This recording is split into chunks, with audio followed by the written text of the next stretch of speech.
Twitch and YouTube. We are here with day 9 of Advent of Code 2020. We're going to be solving the problems in Python. Advent of Code is a set of Christmas challenges at adventofcode.com. You can also see all the old years there, so even if you do finish this year's early and you want to do more, there's loads of other years there. And we're using REPL.it, which lets you sort of create coding environments of all different sorts. Oh, hello. So yeah, I'm going to be using Python, somewhat aiming this at Python beginners, but the problems are a bit high level. If you're sort of 5 to 10 hours into learning to code, it might be a bit easier for you. But in my first few days, I literally defined like what variables are, what functions are, and stuff like that. So if you are sort of lower level Python, go check those out. But as these days go on, they're getting a little bit harder, and I have less time. So I'm trying to limit myself to 1 hour a day for these. But let's have a look. So we're on day 9 now. So day 9, encoding error. With your neighbour happily enjoying their video game, you turn your attention to an open data port on the little screen in the seat in front of you. Though the port is non-standard, you manage to connect it to your computer through a clever use of several paperclips. Upon connection, the port outputs a series of numbers, which is my puzzle input. I'm just going to have a look at what that is. It just looks like a series of numbers from like... Oh, they seem to increase. Increasingly large numbers. Where is it? Puzzle input. The data appears to be encrypted with the Exchange Masking Addition System, XMAS, which conveniently for you is an old cipher with an important weakness. XMAS starts by transmitting a preamble of 25 numbers. After that, each number you receive should be the sum of any 2 of the 25 immediately previous numbers. The 2 numbers will have different values, and there might be more than one such pair. For example, suppose your preamble consists of the numbers 1 through 25 in a random order. To be valid, the next number must be the sum of 2 of those numbers. So 26 would be valid. It could be 1 plus 25, or many other pairs, 2 and 24, for example. 49 would be a valid next number, as it's 24 plus 25. 100 would not be valid. No 2 of the previous 25 numbers sum to 100. 50 would not be valid. Although 25 appears in the previous 25 numbers, the 2 numbers in the pair must be different. Suppose the 26th number is 45, and the first number, no longer an option, as it is more than 25 numbers ago, was 20. Now for the next number to be valid, there needs to be some pair of numbers among 1 to 19, 21 to 25, or 45 that add up to it. 26 would still be valid, 1 and 25 are still within the previous 25, 65 would not be valid, blah blah blah blah blah. Okay, here's a larger example which only considers the previous 5 numbers. So 40 must be the sum of some of these 5 numbers, so it's 35 and 15. Then 40 must be, 15 plus 25. Then 62 is 2 of these numbers added together, so it must be 47 plus 15. Then 55 must be 2 of these added together, so 40 plus 15, and so on. In this example, after the 5 number preamble, every number is the sum of 2 of the previous. The only number that does not follow this is 127. So if we look here, there should be no combination of these numbers that will add up to 127. First step of tackling the weakness in the XMAS data is to find the first number in the list after the preamble, which is not the sum of 2 of the 25 numbers before. What is the first number that does not have this property? So for this example, 127 would be our answer. Okay, so let's take this as our input and create a new file here, inputs.txt. Same as we've done pretty much every week. We're going to do how to read a file line by line in Python. I should really learn how to do this. It's going to start getting adverts on how to do this, to be honest. Okay, and without stripping those new line characters, I need to change this to inputs.txt, and that will give us a variable that we can access called lines, which will be a list of our inputs as strings. I might convert them into integers. Maybe that here, int.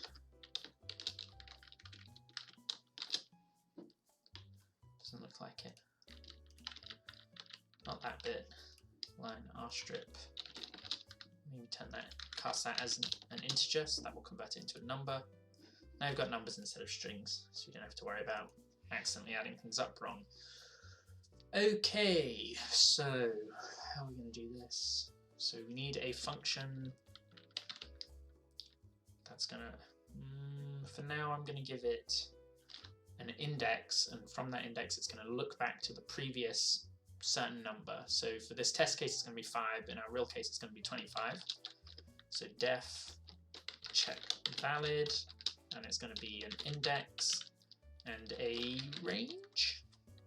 Does that make sense? Or maybe a step back. So that's going to be something like check index 6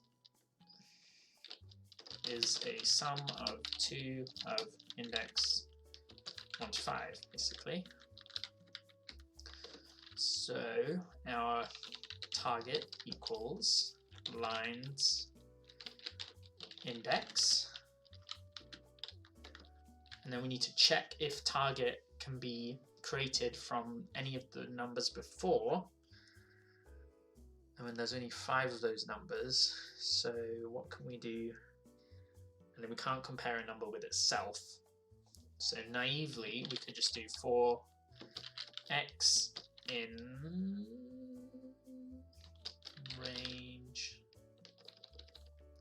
x in, yeah, range,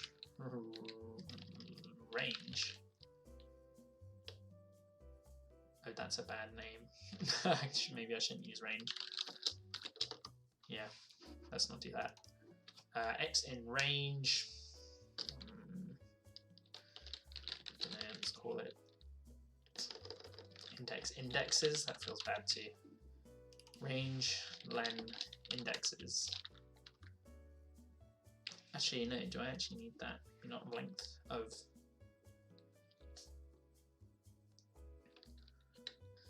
I'm struggling here. Potentials, and then the length of potentials. So potentials will be the.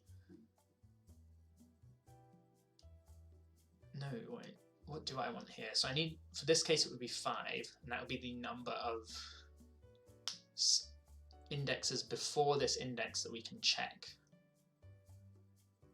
So let's just call it range before, and then the length of range. No, I don't need length. That's why. So that should let me iterate over 0 to 5, or 0 to 4 even. So let's call that, and let's do check valid.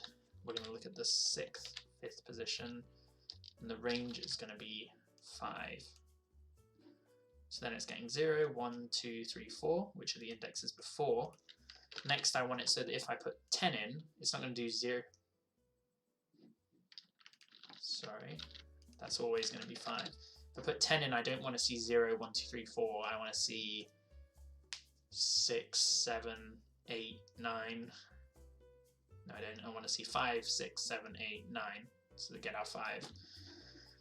So to do that, I need for x to be in the range, blah, blah, blah, and that needs to be.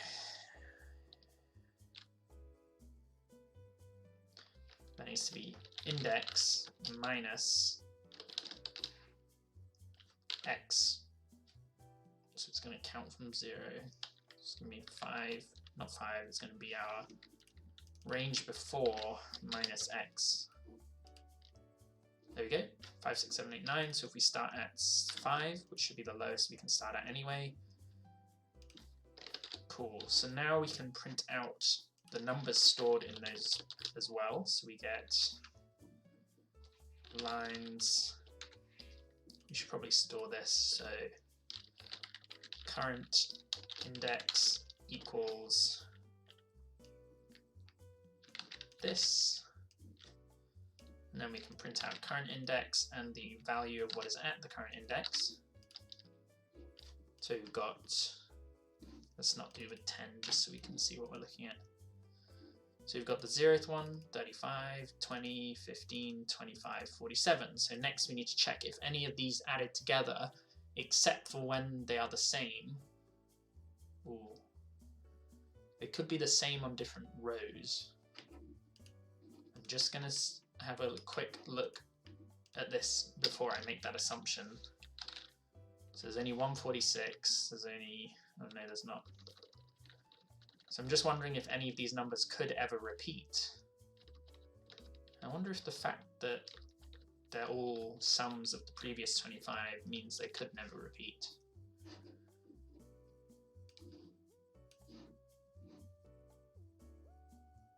For now, let's assume they don't repeat. It doesn't look like they do repeat, which is potentially a problem, but let's assume they don't repeat and then we can compare them.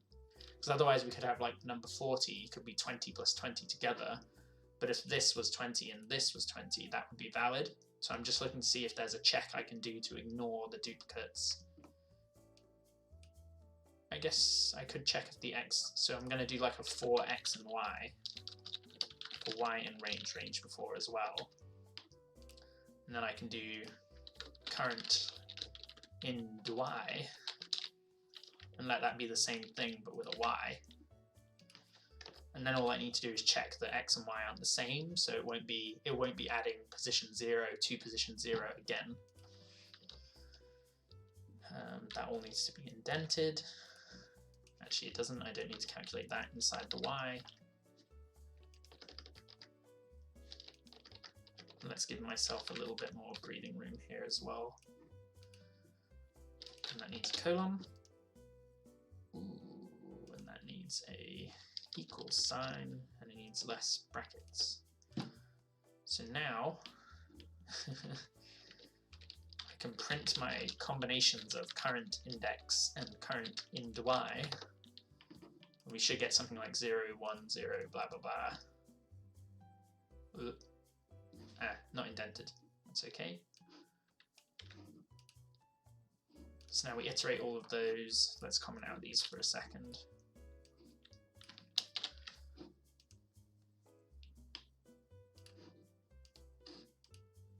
So we only want to run this when these two aren't equal. So I'm just going to do basic if statement, if current index not equal to, is that okay? Okay, it's fine. Then I can print it. So this should only give us our unique, shoot. So we're going to have duplicates in here, right? Because 0, 1 will be the same as 1, 0.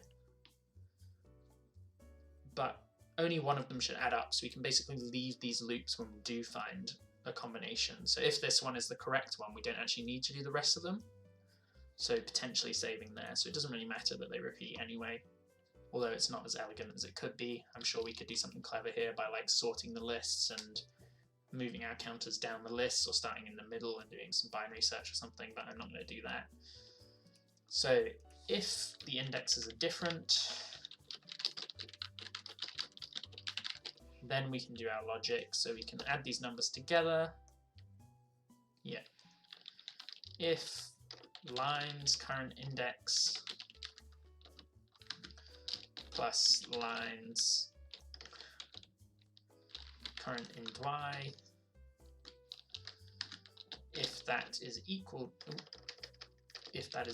to lines index, then we can return it's valid. Ooh. No, we can't. We need to check if everything... No, if it does have one that does that, then it is valid, so that's okay. If it reaches the end of this and it hasn't found it, then we need to return false. Because that means that we found no combination where this was true. So this should return true. But I didn't check. Print.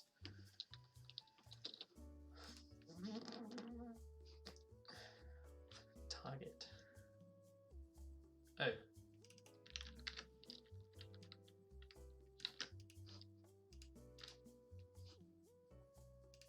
What's going on here?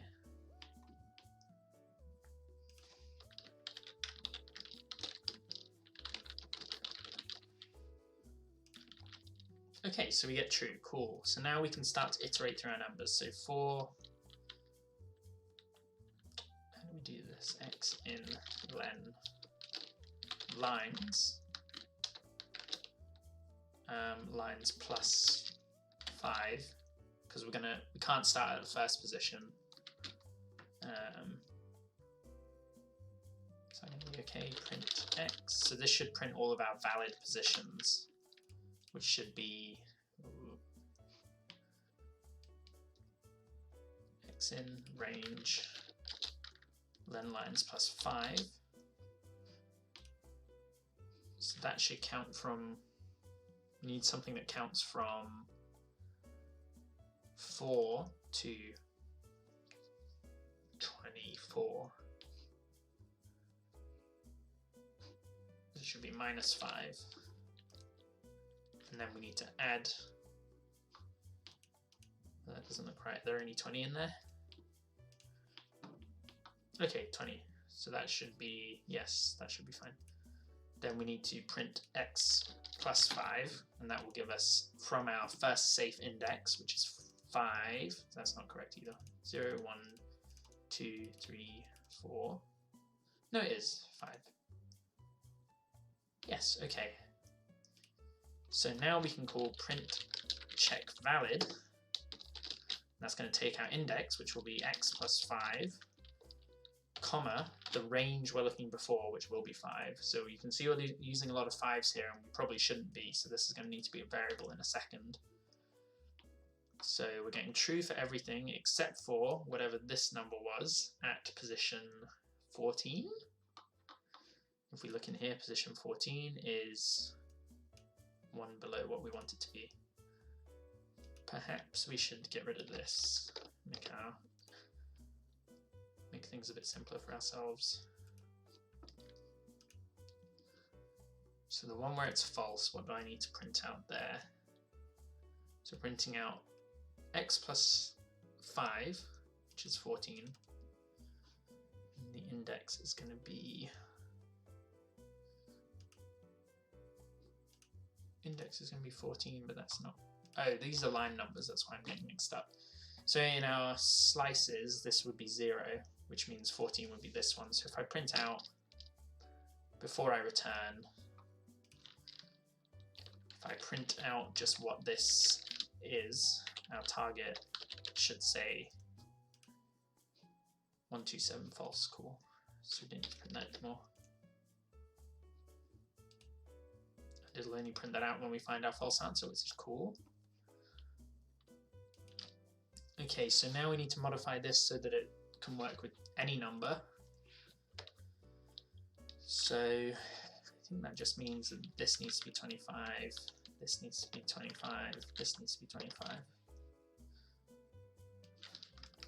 It's going to fail for this list though. Wow, it doesn't even run. Okay. Is that done? Am I done? Okay, that might be done. Oh, big numbers. Okay, I saw a false in there, that was good. So let's say we only want to print this if not check valid.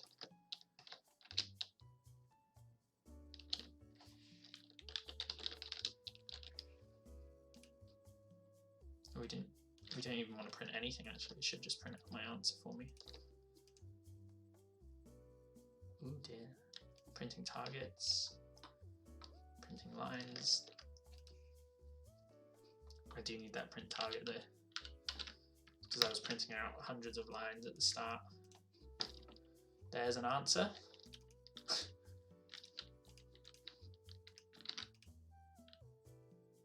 Ooh! I had low confidence, I keep saying that, but it worked. I cannot believe we've done it again. Another star closer, we got 16 gold stars. We're unstoppable. Right, let's get back into it. When did I even start? I started about 20 minutes ago. Not too bad. Let's see what part 2 has to offer. The final step in breaking the Xmas encryption relies on the invalid number you just found. You must find a contiguous set of at least 2 numbers in your list which sum to the invalid number.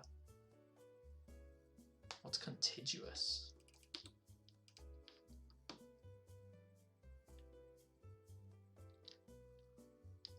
Contiguous. Next together. I've never heard that before.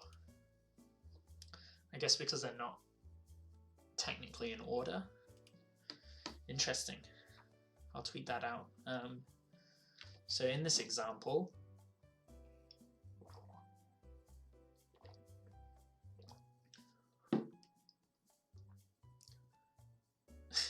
what's going on? Oh, so there will be some set of numbers in the list that will add together to make 127. Okay, let's modify this. So I don't know, window equals 25, and let's use that window here just to save us. And let's store our answer because it sounds like we're going to need it. Answer equals that.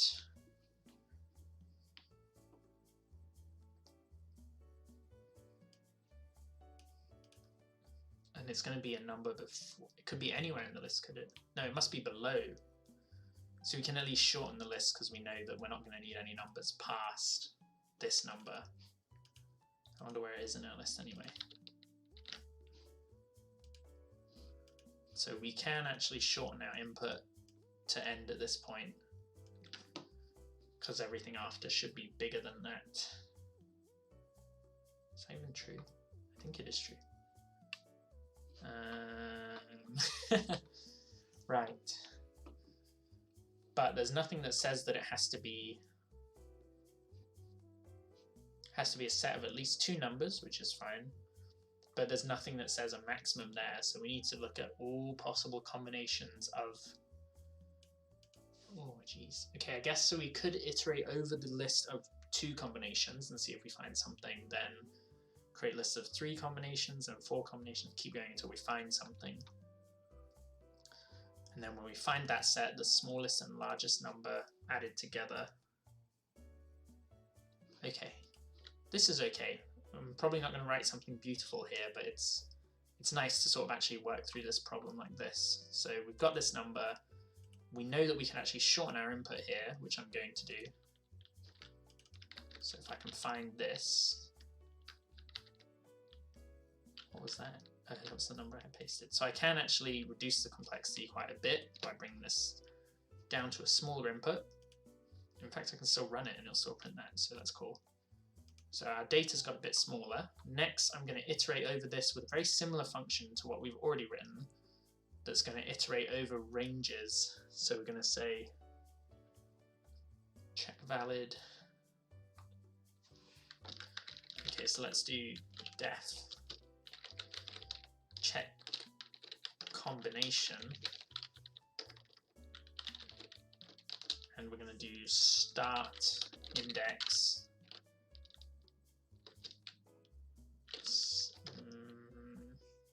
window size and target, which will be our answer, which will always be the same, so maybe we don't need a function. We can just assume the target's the same actually. Let's say target is our answer.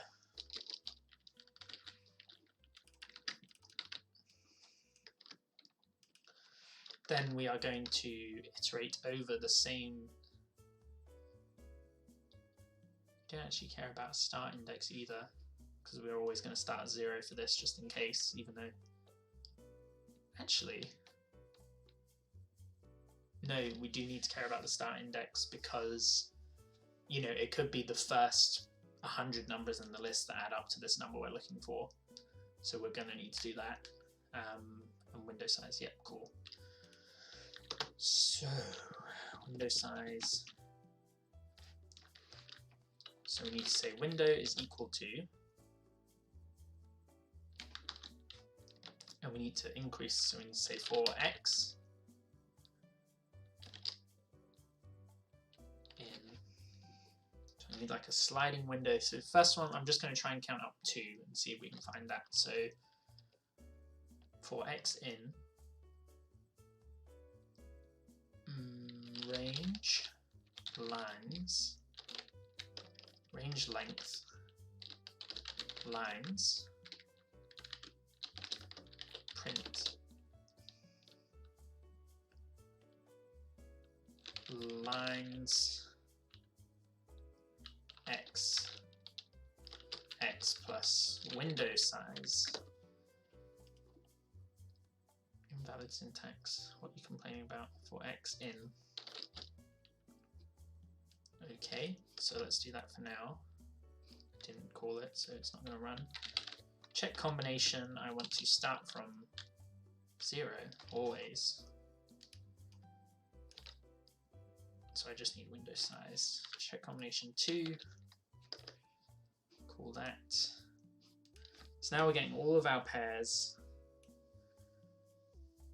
Oh, and we don't need to run this.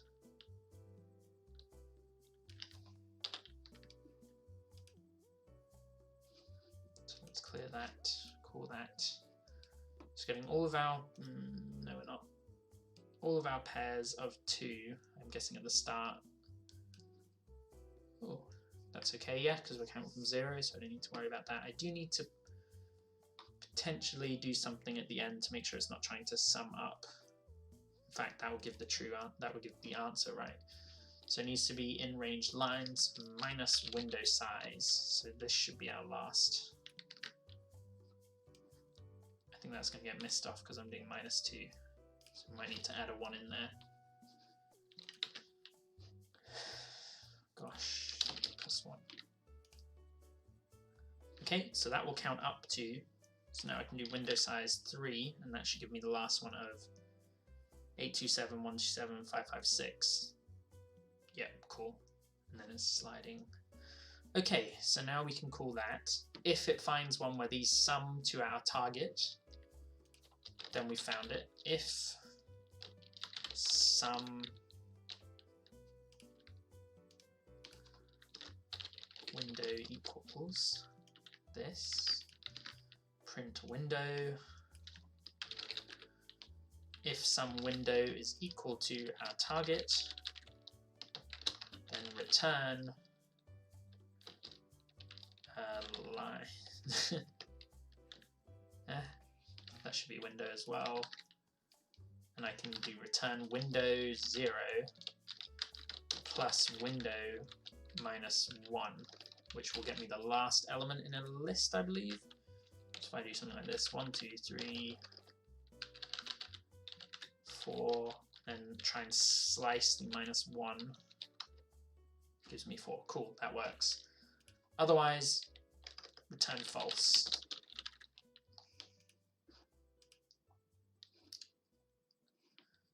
So now I can print this to see if we get a combination, which we won't do.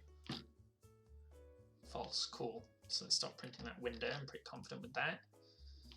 Let's go back to our test input here, and we know that that should return true if we input 4, and it should be looking for 5. That's irrelevant actually. We don't care about 5 or 25 now, which is cool. So that should be false. For 4 it should be true, and it should return out. Okay. Wishful thinking. Print window, and let's print some window. Our target is different, no wonder. So the answer should be 127. So if I replace this, it should be true with a combination of 4.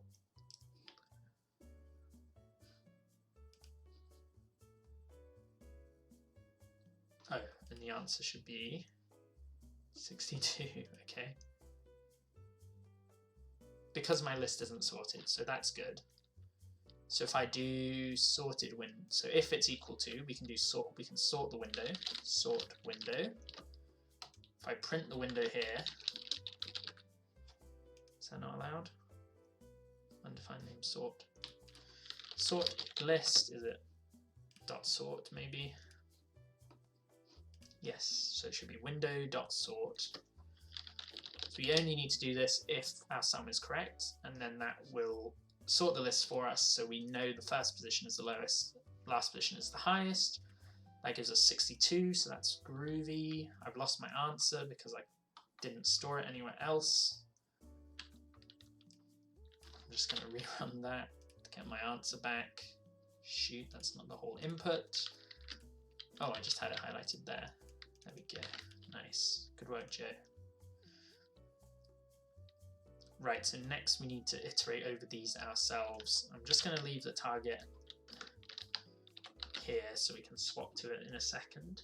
We need to change this so we iterate over increasing window sizes. So while, say isFound equals false, while isFound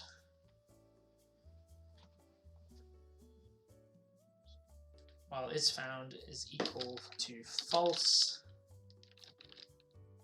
we can keep running that, and we're going to have a counter that we're slowly going to increase. So let's say window size equals 2, our smallest possible window size. Then we're going to do isFound equals check combination window size. That will run for 2. If it fails, we increase our window size, equals window size plus 1. If it's found, it will leave the loop, and then we can print.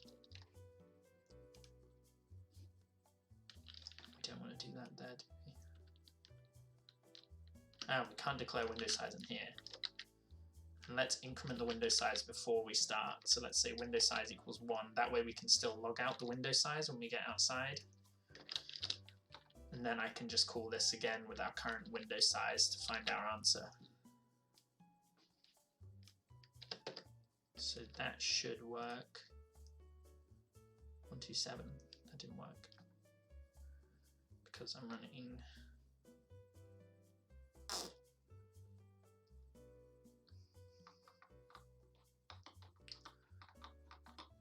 Okay, so there's too much printing of window.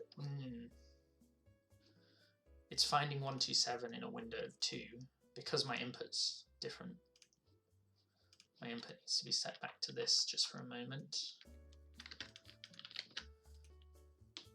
Okay, we got 62 there. Let's stop printing out these windows. Stop printing out these windows. Now we just get 62. Let's try the whole, not the whole list, this list up. And then give it a run. 127. That's what I said a second ago. If I forgot to change something, yes. Okay, that's looking promising. Let's print the window when we find it, just so we can have a look ourselves. See what we're looking at. That's not the window, that's the window. Alright. So these are the windows we found that add up together to make this number. That's not correct. So you've got a few extra windows being printed out there. Is there a reason we should reject those? The sum of the windows is the target. So those aren't the sum of the windows. Am I printing anything else? Printing the target here, but we're not calling that. Printing. No, that should be okay. So if I comment that out, we should just not see the answer. Were those my old inputs? Okay, there we go. So we print out the same list twice, which is okay by me. And I think we've got an answer there, which I'm somewhat happy with. So let's give that a submit. Boom! Another one bites the dust. Let's go. Okay, so we got another gold star. We got 17 gold stars, closer to our holiday again. And yeah, that's everything. So I'll share this on Twitter as usual. The video will be up on YouTube. The video will be up on Twitch as well as a highlight. So yeah, thanks for watching, everybody. And as usual, let's throw to that thanks for watching screen. Thank you for watching.